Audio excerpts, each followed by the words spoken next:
Please stand for a moment of silence, followed by the Pledge of Allegiance.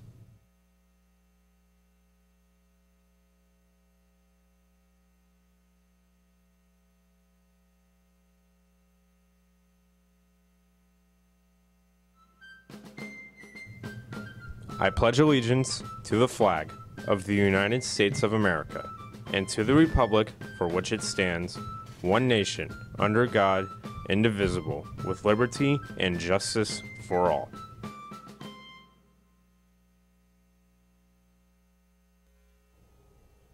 Good morning, Tornadoes. This is CTN, a Clearwater digital media production.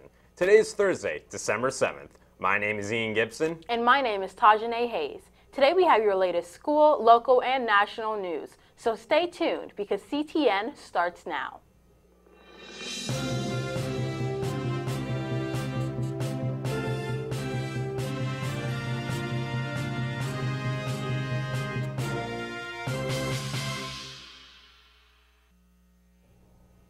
In your headline news, the parents of the Seminole Heights murder suspect will appear before a Hillsborough County.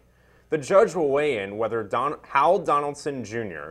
and his wife Rosita Donaldson have legal just cause for not answering certain questions posed to them by investigators. The Donaldsons' attorney, Ralph E. Fernandez, hasn't offered a legal argument for why they aren't cooperating with the investigation, only saying it is too soon for them to be forced to answer questions.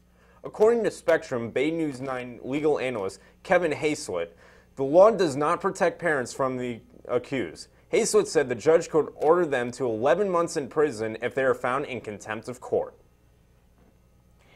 This year there is a new light show at Daytona International Speedway.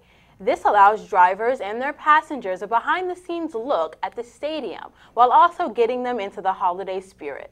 There are so many lights in the display that if someone were to stretch them all out that they would expand for more than 10 miles. They also have a back-flipping Santa on a motorcycle. The Magic of Lights display will be open every day from now through New Year's. Gates open at dusk, but the facility closes at 10 p.m. every evening. Tickets are only $20 if purchased in advance for regular-sized vehicles. Now to Chris with This Week in History. It's one small step for man, one giant leap for mankind. I still have a dream. Mr. Gorbachev, tear down this wall. I'm Chris Dugan with This Week in History. On December 3rd, 1967, 53-year-old Louis Wishkansky receives the first human heart transplant.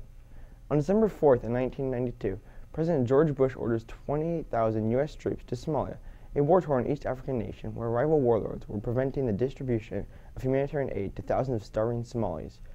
In 1945, on December 5th, at 2:10 p.m., 5 U.S. Navy torpedo bombers comprising Flight 19 take off from the Fort Lauderdale Naval Air Station in Florida on a training mission. Their mission would take them over an area of the Atlantic Ocean known as the Bermuda Triangle. They never returned. At 7:27 p.m., a search and rescue Mariner aircraft took off with 13-man crew and soon disappeared as well. The disappearance of the 14 men of Flight 19 and the 13 men of the Mariner led to one of the largest air and sea searches to that date. No traces of the bodies or aircraft were ever found. On December 6, 1884, in Washington, D.C., workers placed a 9-inch aluminum pyramid atop the Tower of White Marble, completing the construction of the impressive monument to the city's namesake and the nation's first president, George Washington. On this day in 1941, a Japanese dive bomber bearing the red symbol of the rising sun of Japan on its wings appears out of the clouds above the island of Oahu. A swarm of 360 Japanese warplanes follow, descending on the U.S. naval base at Pearl Harbor in a ferocious assault. The surprise attack struck a critical blow against the U.S. Pacific Fleet and drew the United States irrevocably into World War II. On December 8, 1980, John Lennon, a former member of the Beatles, is shot and killed by an obsessed fan in New York City. 1,800 United States Marines arrive in Mogadishu, Somalia on December 9, 1992 to spearhead a multinational force aimed at restoring order in the conflict-ridden country. All that information and more can be found on the History Channel's website. And now back to the desk.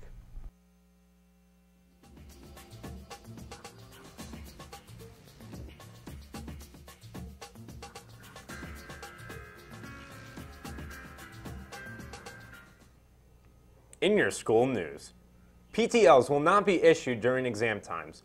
All PTLs must be attained before the exam starts, no exceptions. See Mrs. Kober or Miss Thomas Green in the front office. Do you like singing Christmas carols? If so, the month of December would be a great time to come check out the Clearwater Choral Union. They'll be singing carols and holiday songs all month. CCU meets on Mondays and Thursdays in the choir room from 2 o'clock to 3 o'clock p.m. Please bring in your college, trade school, or military acceptance letters to Mrs. Biddle so that they can be displayed in the senior cafeteria. Please bring in one of your senior pictures so that Mrs. Biddle can display your picture in her office. Any senior who has not paid their senior fees should see Mrs. Biddle as soon as possible. Senior fees are currently $85, but they will go up to $100 after winter break. Woodshop is currently selling cutting boards for Christmas. Sales begin next week in room PA3.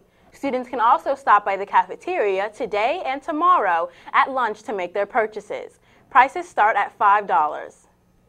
PMAC is having a holiday party after school Wednesday at 1:45 in the senior cafeteria. It is open to PMAC members and students wanting to join. Come by C9 this week to sign up to bring food.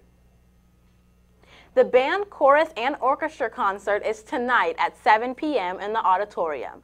The concert will feature a variety of music from the 1500s to the present, with several holiday selections certain to get you in the holiday spirit. Admission is free.